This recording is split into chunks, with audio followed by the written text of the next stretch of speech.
निमाड़ के संत श्री मोहन भाई जी को मिला अयोध्या जाने का आमंत्रण। सेगांव पोष शुक्ल विक्रम संवत 2080 22 जनवरी 2024 को श्री राम जन्मभूमि अयोध्या में प्राण प्रतिष्ठा महोत्सव के लिए अयोध्या से निमाड़ के संत श्री व श्री राम कथा को गांव-गांव तक पहुंचाने वाले श्री राम कथावाचक मोहन भाई जी को मिला। यह आमंत्रण विश्व हिंदू परिषद के दीपक शर्मा व अखिलेश साहू द्वारा गोकुल धाम कॉलोनी में आयोजित भावार्थ श्री राम कथा में दिया गया। इस अवसर पर सरपंच शांतिलाल चौहान, यशवंत पाटीदार, विजेंद्र यादव, कालू यादव, मोहित मुजालदे, जयेंद्र राठौर भी मौजूद थे। संत श्री भाई जी ने बताया कि रामलला की 500 वर्षों बाद अयोध्या में प्राण प्रतिष्ठा होने जा रही है, जिसका निमंत्रण मुझे दिया जा रहा है, जिससे पूरा निमाड़ धन्य हो गया है। वही मुझे साक्षात परमपिता परमेश्वर ने यह मौका दिया है। अभी मैंने 99 बार भगवान श्री राम की भावार्थ कथा गांव-गांव जाकर सुनाई। उसका यह प्रतिफल मैं इस भव्य आयोजन का साक्षी बनूंगा। निमाड़ के परम संत मोहन भाई जी को भी अयोध्या से न्योता मिला है। आज हम मोहन भाई जी से जानना चाहेंगे कि उन्हें अयोध्या से न्योता मिलने के बाद कितनी प्रसन्नता है। आइए हम बात करते हैं।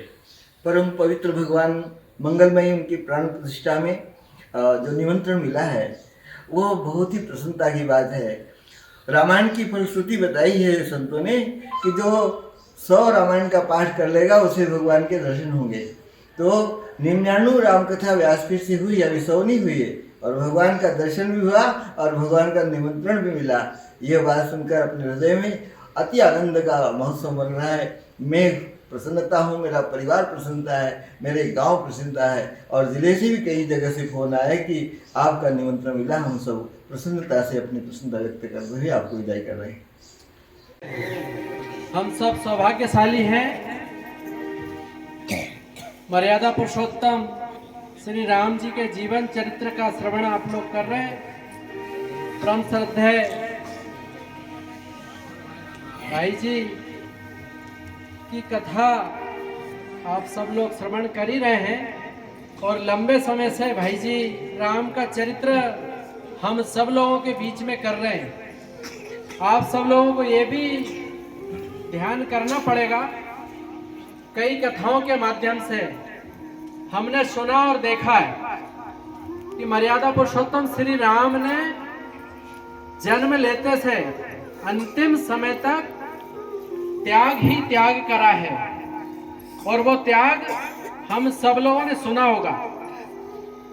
जिस समय जन्म हुआ और ऋषि वशिष्ठ और विश्वामित्र जी आ गए थे माँ कौशल्या के पास, काय के लिए कि आपके 2 बालक दे दो हमको, काय के लिए विद्या अध्ययन कराना है उनको। तो अगर हमारी माता बहनों को करें कि हमारे छोटे छोटे बच्चों को दे दें तो कैसी पीड़ा होती है।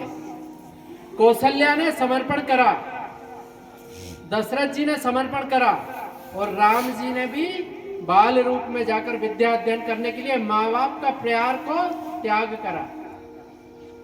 और आप सब लोगों को मालूम है, जब विद्या पढ़ने के बाद आने के बाद राज्य अभिषेक हो रहा था, और राज्य अभिषेक के समय आप सब लोगों को मालूम है कि रात में क्या कथा हो गई, और जो राज सिंहासन पर बैठने वाले सुबह हम सब के बीच में वो राजकुमार एक साधारण सा व्यक्ति बनकर हमारे बीच में 14 वर्ष के लिए फिर वो राज सिंहासन त्याग कर ये बड़ा समर्पण करके आए है ना। समर्पण, ऐसे समर्पण के साथ में आप लोगों ने देखा भी होगा कि नंगे पैर माँ सीता, छोटा भाई लक्ष्मण बार बार बोलता भैया पैरों नंगे हैं। जंगल में हम लोग जाते हैं, सब ग्रामीण के हैं, किस प्रकार कांटे चुभते पैर में मालूम है ना। नंगे पैर हमारे हमारे आदर्श जब घूम रहे थे तो कांटे चुभ रहे थे।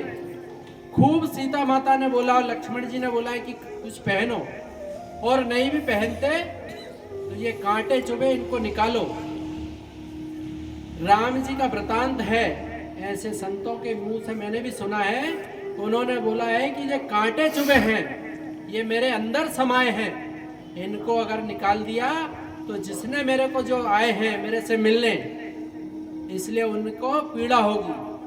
तो सीता माता ने बोला कि आपको भी पीड़ा हो रही है। तो बोले मैं मेरे संतों के लिए मैं मेरे भक्तों के लिए पीड़ा सहन कर सकता हूँ, लेकिन मेरे भक्तों को पीड़ा दे नहीं सकता, इसलिए उन्होंने अपने पैर के कांटे भी नहीं निकाले। कितना बड़ा त्याग! हमारे यहाँ एक कांटा चुभ जाए तो कैसे हो जाते हैं घर में। इसलिए ऐसा समर्पण, 500 साल का संघर्ष, हम सब लोग विजय प्राप्त करें। इसीलिए ये मंच से बोलने के लिए और आप सबसे क्षमा प्रार्थी हूँ। भाई जी से भी प्रार्थना निवेदन है कि हमारे बड़वानी जिले में, खरगोन जिले में, आसपास के क्षेत्र में सिर्फ भाई जी का नाम अयोध्या से निमंत्रण के लिए। Digiana news Nimar report Segaon. निमाड़ की पल पल की खबरों से अपडेट रहने के लिए हमारा चैनल डिजियाना न्यूज निमाड़ को सब्सक्राइब जरूर करें।